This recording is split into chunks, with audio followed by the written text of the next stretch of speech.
everywhere around the OECD, but also in the emerging markets, business executives are becoming more confident about their future. And they have good reason to be confident, because when you look at the economic indicators, on the right-hand side, you see a business cycle indicator for the global economy, and you can see how much China, which is the black part, is contributing that, and how much the United States is contributing to it, which is the red part. But also the euro area, which is the blue part, is contributing very significantly to the economic improvements in our economy. So this is good news. And there is a real reason that even though growth is perhaps not as rapid as we would like it to be, that at least we might say maybe the glass is half full, and maybe we should enjoy what we're looking at. So that's the story for the optimists. Consumption is good, investment is beginning to pick up, productivity is perhaps even beginning to rise a little. And one thing that's very visible in the economy now is that global trade, which has been very slow for a long time, is finally growing faster again than our GDP, which shows that globalization may be coming back on the table.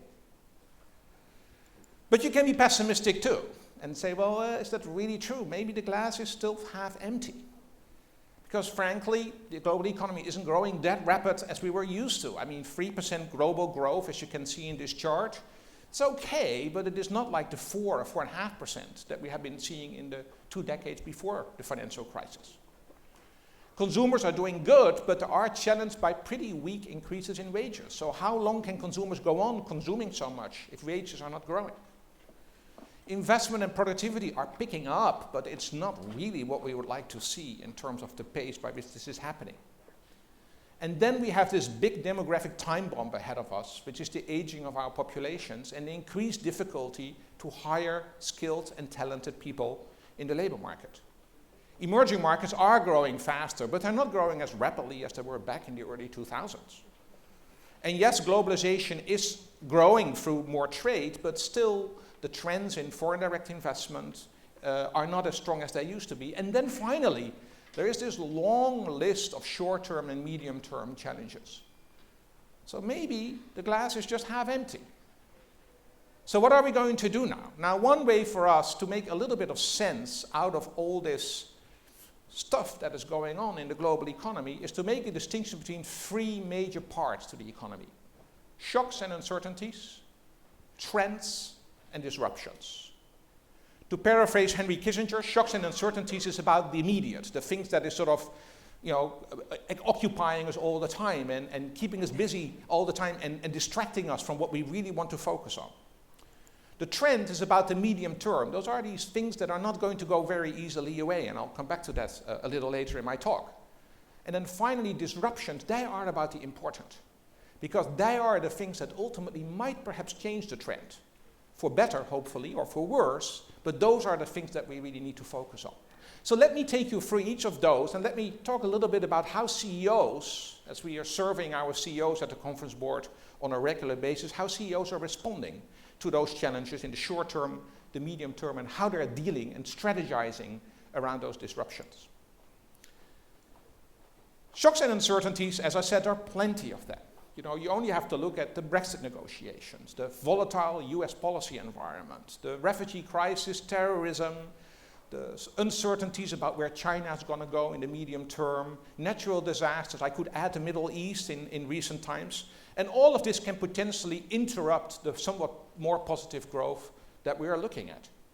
And usually what happens is that businesses take a little bit of a wait-and-see attitude. If there are too many uncertainties, they sort of hold back on investment. They say, well, let's see how it plays out, and then we'll take the really big decisions. But what is interesting is that somehow businesses seem to be shrugging it off and basically saying, well, maybe we have to move forward anyway. Maybe these uncertainties are something of all times. So the question for us now is, are we realistic about the shocks and uncertainties that we have ahead of us? Are we really real about it? Or are we perhaps living in a dream world, in a bubble, that perhaps can get us some problems down the road? That's the real challenge that we are facing at. So what do business leaders have to do? They have to focus on these 2 other things. What are the trends that we're looking at, things that are not changing very easily?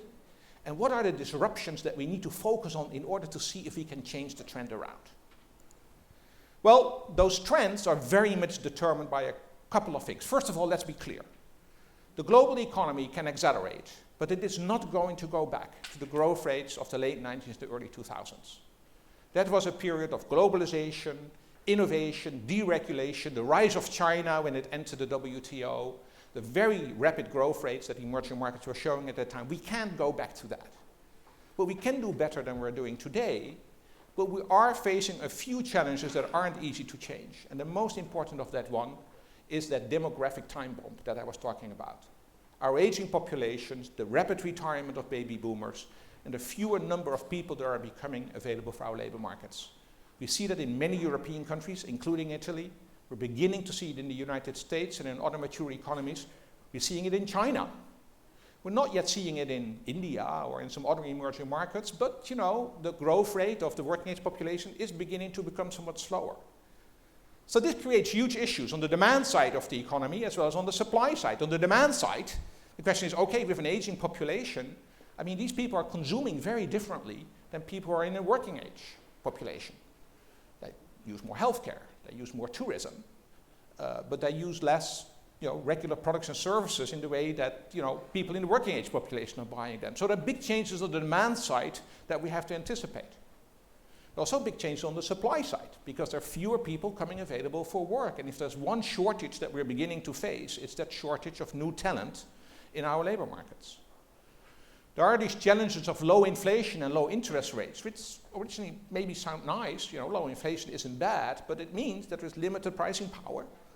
And low interest rates sounds nice, but it does mean that we're bathing ourselves in a huge amount of liquidity and adding to our debt over time. That will become an even bigger challenge with that demographic aging that we're seeing in our populations. And then finally, there is this nagging problem of slow productivity growth. Yesterday in the United Kingdom, the new budget was released and the UK adjusted their growth rate for the next 5 years by 0.5%. Simply because they think productivity growth is not going to grow that rapidly. How is that possible? In this day of digitization and technology, how can it be that we're not yet seeing the productivity results? So those are trends that aren't easy to change, but we shouldn't be complacent about it, because now we need to focus on the disruptions. The disruptions are the things where business leaders can make a difference. And I could make a much longer list than the list that you're looking at here. But I just picked sort of the 5 things that I think are really important to focus on. First of all, the transformation in energy demand and supply. We've seen a very rapid decline in oil prices and other energy and commodity prices in the past few years.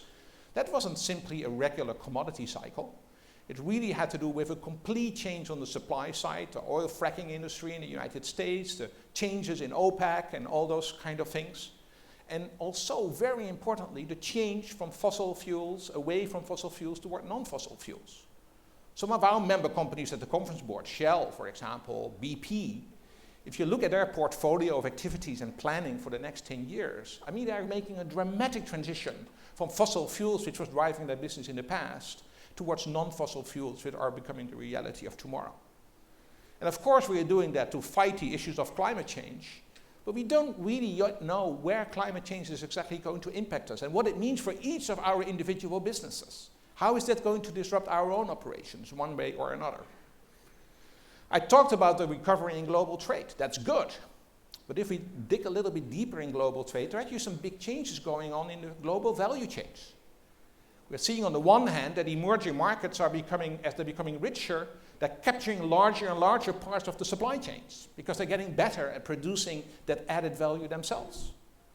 At the same time, when you go to mature economies, including our own economies, we see that the technology allows us to pull more and more industrial activity back to our countries.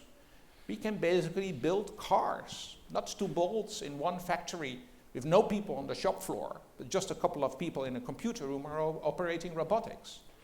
If you look at operations like Ford, another member company of the conference board, or Siemens, I mean, if you look at the way where they do business now and produce now, compared to where they were producing it 10 years ago, again, we see dramatic differences. Digital transformation, I'm not going to say a lot about it. The next speaker will talk entirely about digital transformation, but it is a huge disruptor in the labor markets, in our own business models and our business landscape, but also the way that business and government have to interact with each other. Because this is a different world of regulation, and there's a real risk that if we regulate it wrongly, that we're actually killing one of the biggest opportunities that we're looking at when we talk about technology innovation. And then finally, it's all good at growth. But if it doesn't get distributed to a wider group of people, and if it is reducing access to healthcare and education and housing for a large part of our population, it's not really going to pay off. So we have some real questions as business leaders to say, what can we do to change these trends? And we can't just stay on the side and see this all happening, because indeed, this is not a time where you can just say, as long as it's good enough, as the introductory movie said. We have to basically move to another level of performance. So how are CEOs responding? Now here we can rely on some evidence. For about 17 years, the conference board has been surveying our 1,000 CEOs. We have about 1,000 member companies around the world. We survey them every year, between 600 and 1,000. And we basically ask them every year two things. We first of all give them a list of about 6 major strategic areas: human capital, customer relationships and brand, operational excellence, regulation and risk, innovation and digitization and sustainability. And in each of those areas, we're asking them, what are your strategies to really deal with those key business areas that you need to deal with? That's the first thing we ask them. And the second thing we ask them is in addition to that strategic focus, what keeps you awake at night? What is it that actually is on your plate now and is actually distracting you perhaps a little bit from really the strategic focus that you want to make? First of all, as I said, CEOs are becoming more positive. Business confidence went up, and we do see that CEOs are becoming much less concerned about things like global recession. They do still worry a lot about all these short-term uncertainties around it, but they seem to be thinking that, they can deal with it, they can prepare themselves for it, but they really need to focus on some of the key challenges that are really keeping them awake at night. Most importantly, the creation of new business models because of disruptive technologies. Last year, when we asked this question, CEOs were saying, yes, sure, that is a real challenge, and it's really a medium-term thing that we need to deal with and focus on. Today, I think it's a big change over years' time. It's a burning platform. If you're not on the path of digital transformation and thinking about how this is affecting your business, you may well be too late. So you've got to deal with that now, and it's very visible in the so-called hot button issues. Global competitors become much more important everywhere. Who could have imagined that banks today are seeing Google and Apple as some of their biggest competitors? Who could have had that imagined maybe 5 years ago or 10 years ago? So we see suddenly that across industries we're beginning to disrupt each other, and if you're not going to disrupt yourself, you may be disrupted by somebody else. So this fear and this anxiety about new global competitors needs to be turned into an opportunity for you to actually be able to grow through digital transformation. But when we look at the list of hot button issues, the real top hot button issue is actually people. Every year again, and this year even more than previous years, we're beginning to see that business leaders are saying we have a harder and harder time to attract and retain top talent, and we have a really difficult time to develop the next generation of leaders in our companies. It comes at the top of the list this year. It was second last year, attracting and retaining top talent. And it's the people factor that is really driving it. Now that drives me to the strategies. So away from what keeps you awake at night, you shouldn't be awake at night too much anyway, but you really should take your time to focus on your strategies. So what are the 4 things that you can do to be strategy focused? Well, first of all, manage your risks. Risks have a probability around it. You can estimate for yourself what you think the probability is of an exchange rate risk or an interest rate increase, and you need to be ready to deal with that. In order to free up space to understand the uncertainties. That's different from risks. Uncertainties don't have a probability. That list of disruptions, I can tell you what the probability is that things are going to happen. The only thing is that you will have to begin to think about how can it impact me and how do I prepare my company in order to deal with it if it happens. So understand uncertainties. Think long term. There is a lot of short term stuff and you have to think about it every day, but try not to be continuously distracted and see if you can think beyond the current and the next 2 quarters in order to deal with those disruptions that are going to play out over time. And finally, be agile and resilient. Be flexible and adaptive when these changes are happening, and be resilient, be able to respond and absorb these changes when they are happening to you. So very quickly, some of the challenges that CEOs are facing in terms of their strategy. Innovation and digitization, as I said, digitization and digital transformation has become the burning platform now. I think the awareness on most CEOs' minds is clearly there. If we don't deal with it now, we may well be too late. And there is virtually no sector in the economy that can think about not being touched one way or another by this technology. You have to be innovative to deal with these changes. It's completely changing your organization. It's completely changing your business model. So innovation is not something anymore that is, a couple of R&D people in white coats. Innovation is not something more that you can just deal with your senior executive management. Innovation is what you could say being democratized. It is, you need to create a culture where everybody in your company is actually going to be an innovator. And you need to leverage the insights and the thoughts across your organization in order to deal with those challenges. People matter. Human capital is the critical factor here. You need to use the talent that is available. You need to leverage it in order to make these organizational changes possible and to be successful in that era of digital transformation. Unemployment is coming down. That's great, but it makes the labor market tighter and tighter. So we need to make our companies attractive to work because, the power will be to the worker very soon. They can choose whatever is the best working environment to work in. So create this environment where people feel that they make a difference to your organization. That is what innovation culture is about. I didn't talk much about customer, and that's a big mistake. Customers are, of course, always important. But in this age and day and age of digitization, the customer is there all the time. The customer is there in terms of high tech. You need to use data in order to understand the customer. The customer is there in being high touch. You need to be in touch with your customer almost on a continuous basis in real time. And you need to really add value to your customer in order to lock them in the products and services that you are providing. Customers are critical, and when we look at companies like P&G or L'Oreal, which again are member companies of the conference board, we hear them talk all the time about the way that they're changing their interaction with the customer. And then yes, there are these political and policy and economic uncertainties, but being agile and resilient, being flexible and adaptive, and being able to respond to it will make a difference to stay focused on these strategic issues. So with that, is the glass half full or is the glass half empty? Well, I would say maybe it really doesn't matter all that much. You can be a pessimist or an optimist, but ultimately it really depends on what do you fill the glass with. And this is how we economists are thinking about it. If you look at the world economy over the next 10 years, which is the left bar here, it's going to grow at about 2.8, 2.9% over the next 10 years. Not bad, not great, but it's okay. But what really matters is what is creating that growth. Now, a lot of that growth in the global economy is coming from investment, which is the big orange part. We just invest in the economy. That's good news. We need to invest. We will create some jobs, which is the dark orange part, but not many because we have an aging population. But what really matters is what I call the qualitative growth in the economy. And those are the three green parts that you're looking at. It's not just about adding more jobs. It's about adding better jobs, more skilled jobs, and more talent. It's not just about investing more. It's about moving that investment towards digitization and machinery and equipment that is creating higher value. And the dark green part, very important, is that productivity thing that I talked about before. Remember that I said productivity growth is so slow? Well, if we optimally combine the quantitative and the qualitative sources of growth, we will get the productivity growth. For the global economy, 1/3 of growth in the next 10 years may come from those qualitative growth sources.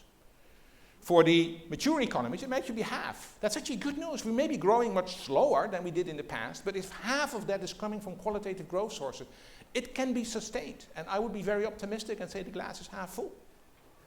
So I think it really depends on how you're going to fill the glass, and that's where we make the real difference. So in sum, what are we going to look at in 10 years' time, in 2030? Yes, growth will not be as fast as it used to be.